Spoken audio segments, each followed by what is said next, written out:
Hey guys, it's your girl K Divine coming back with another message.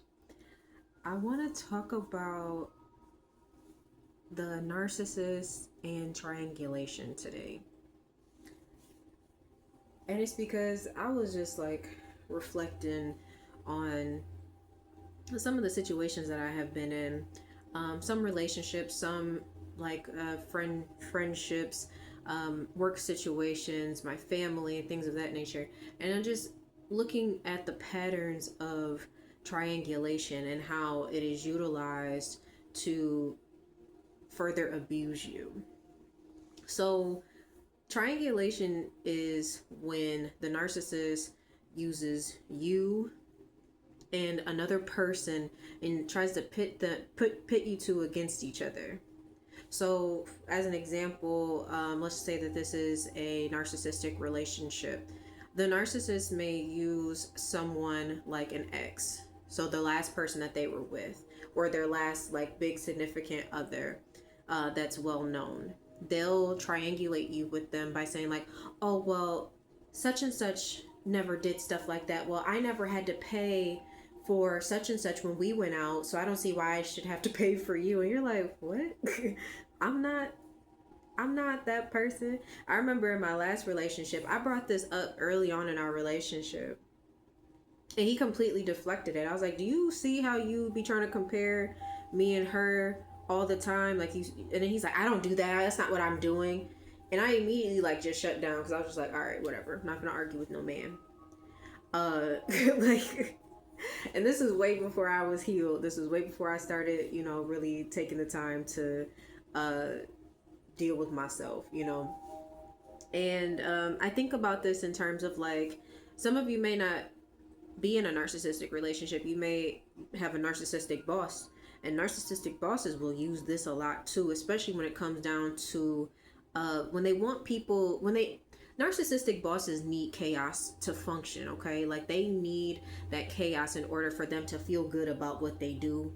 So they will triangulate you with someone that you don't particularly like, or maybe someone who does a similar job as you, and they want you guys to compete with one another so that they have a source of entertainment, because they'll come to you and say like, "Well, such and such has better numbers than you, and if you just worked a little bit harder like they did, then maybe you could be, kind of like them." And they go in and saying the same thing to that other person. So now both of y'all are looking at each other like, I don't like her, I don't like him, like that's my competition. Like they want y'all competing with one another. And it's like, why do they do this? They do this because they're very insecure and they have to curate drama in order to feel secure. Like it's really an illusion, right? Like these people truly want to believe that people are fighting over their attention. That's what they want. The narcissists, they specifically feed on people who need validation and they need approval.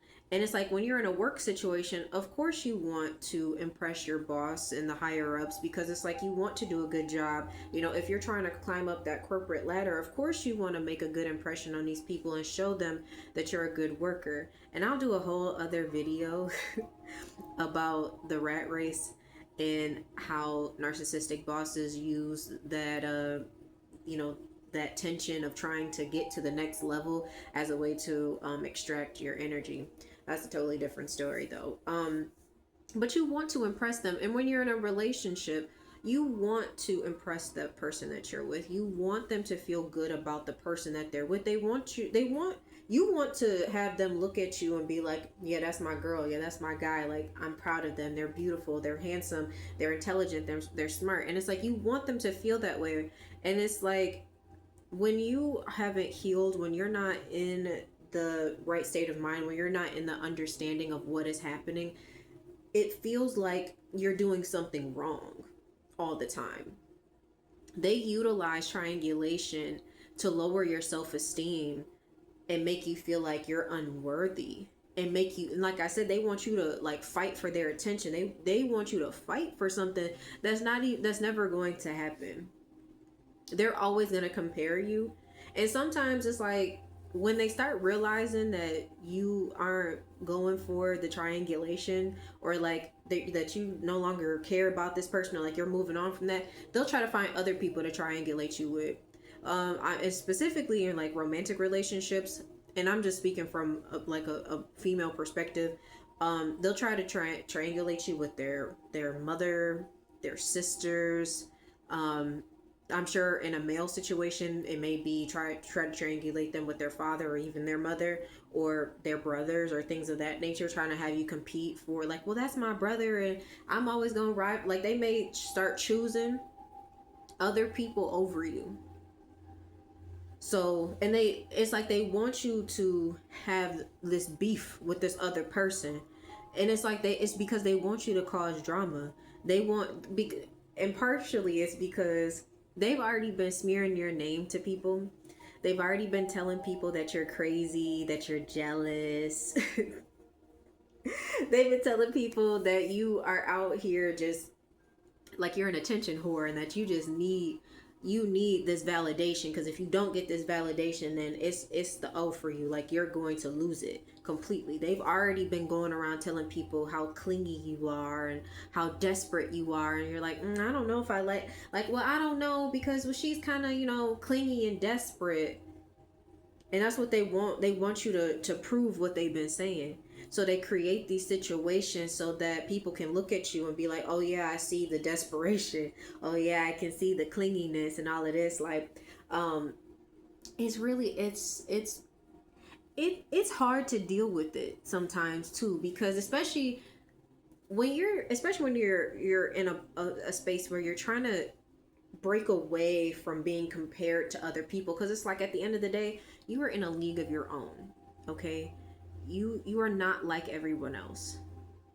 You are not like everyone else, and you know that. You are well aware that you are not like everyone else. And the fact that people be trying to compare you to other people, you're like, excuse. Like, we're nothing alike. That was one of my biggest pet peeves in my previous relationship.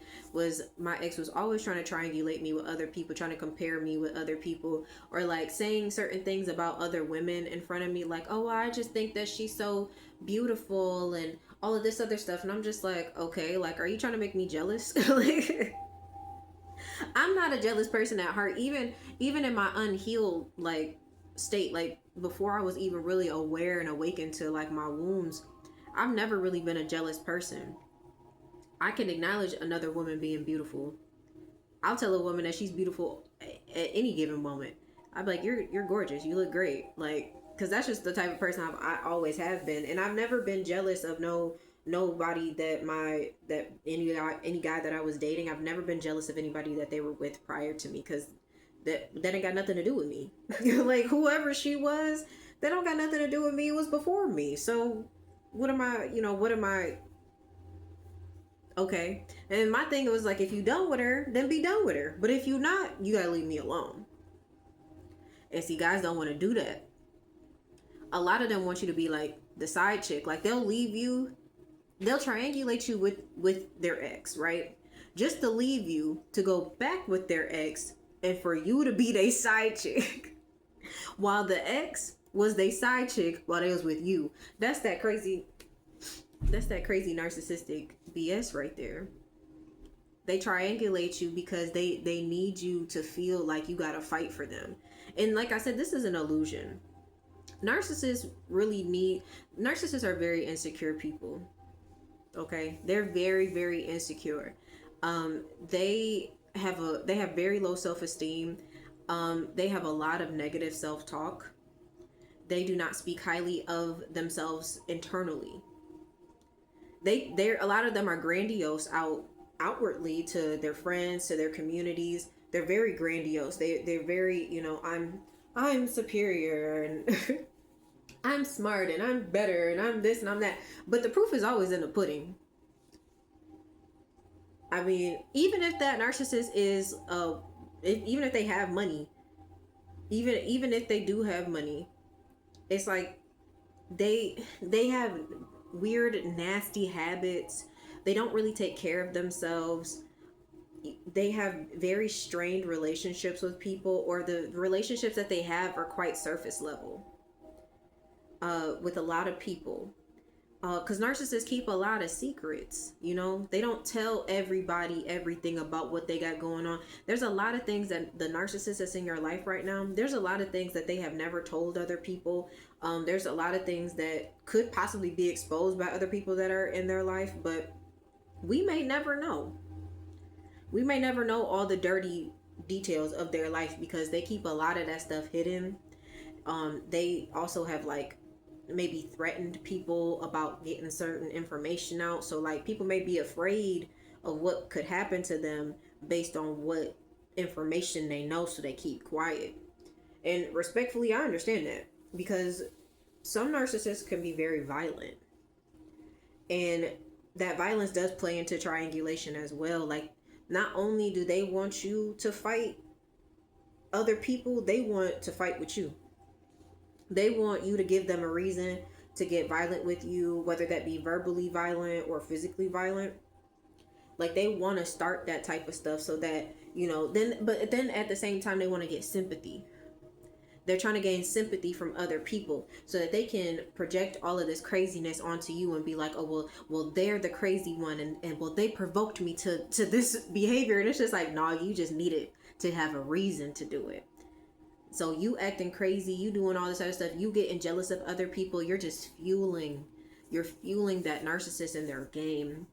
And the best thing that you can do if you find yourself being triangulated with someone is completely take yourself out of the equation and be like, I mean, even if it comes down to like, don't compare me to nobody. Like, if you feel some type of way like that, you need to go deal with that. That don't have nothing to do with me.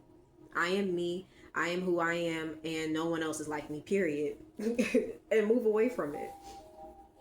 And don't even go approach or confront the person that you're being triangulated with, because they're also being fed lies about you. They're also being fed information about you that's probably not true.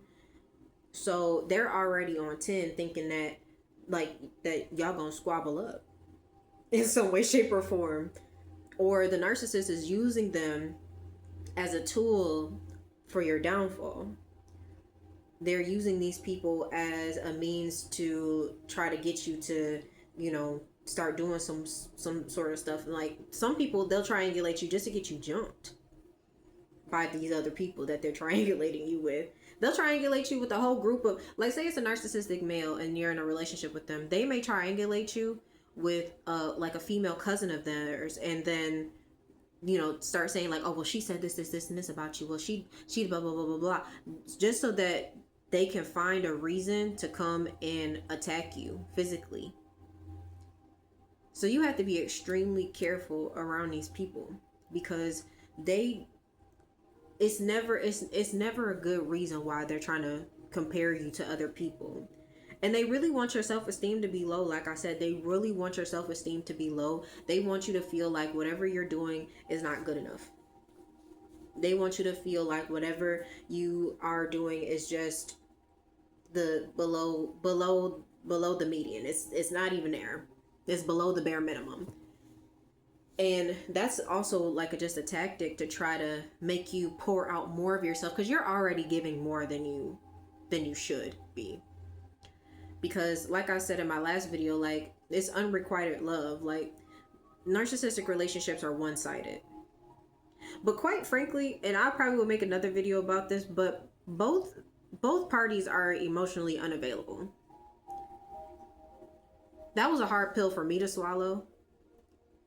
Me having to come to terms with the fact that I was being emotionally unavailable in my relationships, because I was like, but I'm overly emotional. And it's just like, when you are chasing someone who's continuously showing you with their actions, I don't care what they're saying.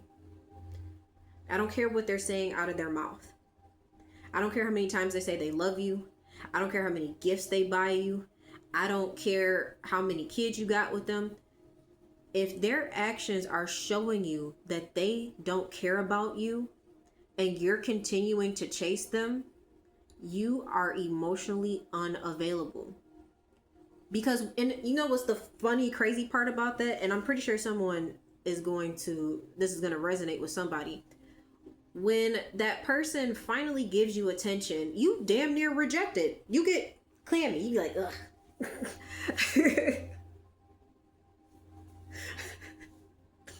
I'm having flashbacks because it's like, and it's so crazy because it's like,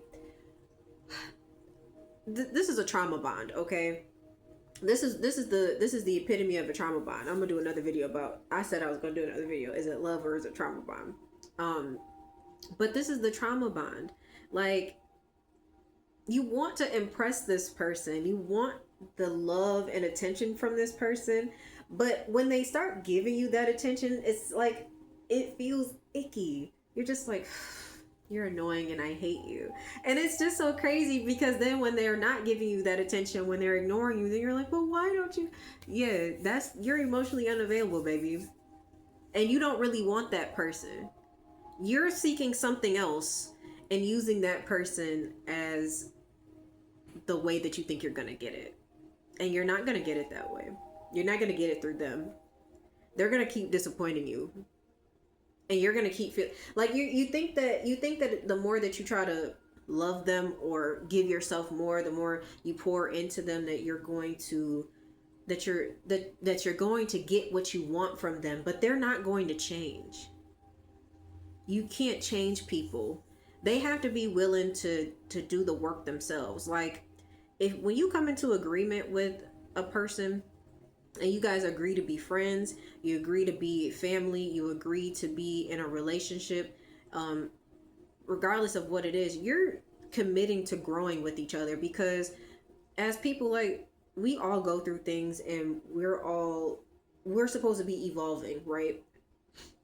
And if this person that you've been around for, a year or two, and they're still doing the same thing that they was doing 2 years ago, they're doing the same thing they was doing 10 years ago, they're doing it like the exact same. It's nothing new. It's nothing new with them. Nothing.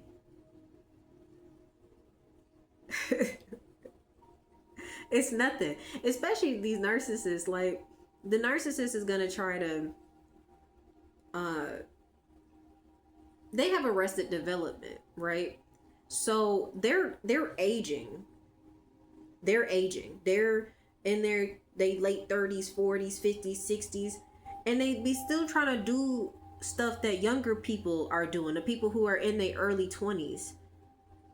They trying to listen to the same music that these people in their early 20s is listening to, that they don't even really like for real. That's how I knew that me and my ex was probably like not gonna last, because I remember we was going somewhere one day. I think we was going to the movies or something. He tried to play this song for me, and I don't remember who the artist was, and I'm not knocking whoever the artist was, but the song was trash to me. Like, it was not that episode from South Park where Stan turned 10 and everything that he heard sounded like shit. That's what it felt like to me. I was just like, what is this? I was like, this is not good. And he was like, no, I like this part right here. And I was just like, and he's older than me, right? And I'm like, if I'm younger than you, and even I'm like, this don't even sound like nothing that either one of us would listen to. Like, it's like, I know the music you listen to. This compared to the other music that you put me on to, no.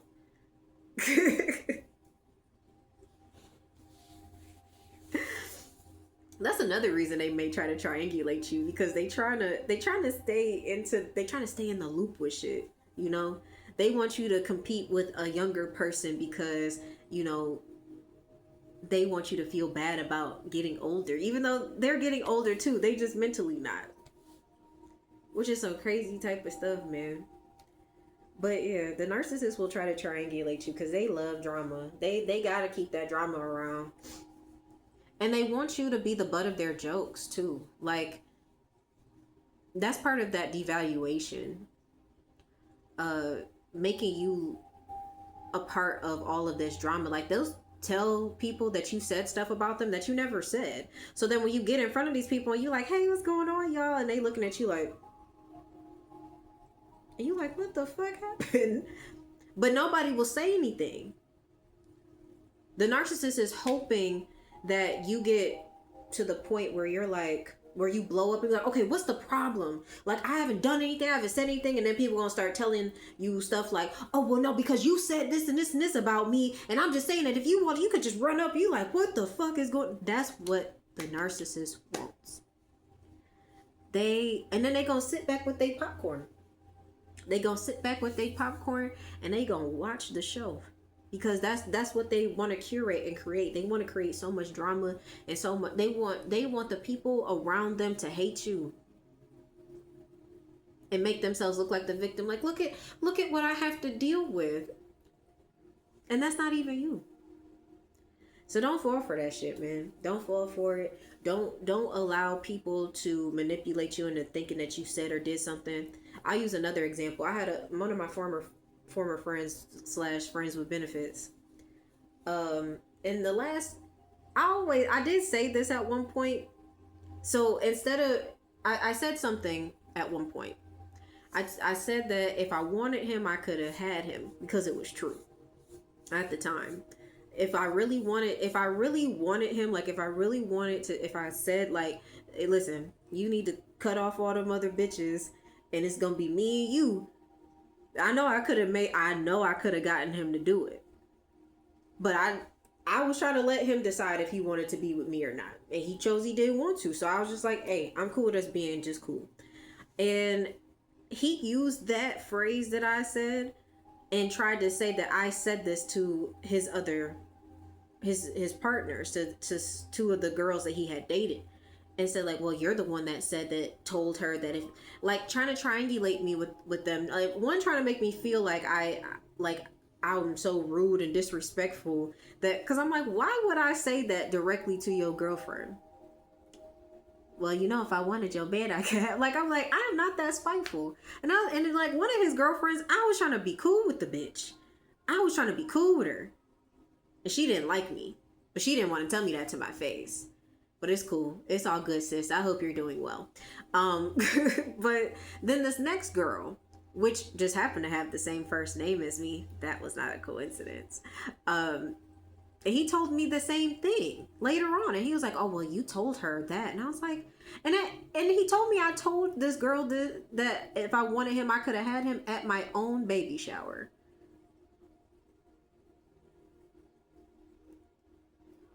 Why would I tell your girlfriend, if I wanted you, I could have you at my baby shower, where the person I was with was there, and I had a newborn? It was a sip and see. It was ghetto. I'll do a story time on that later. But yeah, I'm like, and he was trying to utilize that to make it seem like I was some spiteful person or whatever. And I'm like, and I even apologized. I was like, I don't remember saying that. And I apologize because I was going through a lot at that time. I almost died in childbirth, and recovering from that was really, really, really hard. It was not easy, and I'm still recovering in different ways. My brain still does not quite function how it used to, so it's like I have certain issues now because of that. And I was like, I could have said something out of the blue like that, because my brain was not on track back then. Like, it was so hazy back then. I can't even really remember a lot from that time period. I just remember trying to take care of my daughter, and like those 10 weeks that I had off of work went by really fast, and then I had to go back to the office, and it was so hard. Like, that's all I remember. But I'm like, in that time frame, I'm like, oh my God, I can't believe I said something like that. And then I thought to myself, like, it's because you didn't say those things. And they will try to, narcissistic people will try to tell you that you said something that you didn't say. They'll say like, oh, well, you said this, and they just be lying. They just be lying about stuff. Just so that you can get upset, just so that you can react negatively, just so that they can go and tell people, see, I told you she was crazy. See, I told you he was abusive. See, I told you this and this and that. That's what they want you to do. And you can't be giving these people the opportunity. That's why going no contact with them is the best route to go. If you have to talk to them, you keep it short, sweet, and to the point. You keep it all facts. It's no feelings. No feelings, all facts. Every time. It's not about, well, I feel like you should. Cut that out. Cut it. Facts. You can't argue with facts, okay? You can try to twist it and also, but you cannot argue with facts. And if you stick to the facts, and while they over here lying, they gonna trip up over their lies. The truth is always going to be revealed. Period. The truth is always going to be revealed in the end, and the narcissist is always going to look dumb. And you can't play the game with them. You can't play the game. If you play the game with them, then they're going to win, because they're going to keep harping on your emotions. And when you detach from that, they can't play on nothing. Straight facts, period. Like I said, straight facts. Keep it facts with them. But that was my message, guys. I'm probably going to be posting a little bit more tonight as well. So watch out for my other videos. Please like, share, subscribe to my channel. Please leave a comment. I want to see how this is resonating with people. Yeah, just let me know how you feel. Let me know if there's any other topics you want me to talk about, because I have a lot of experience in the narcissistic realm, from narcissistic mothers to narcissistic relationships, to narcissistic bosses, to narcissistic landlords, anything really. I've been through it all. I know I don't look like what I've been through. Okay, I do not look like what I've been through.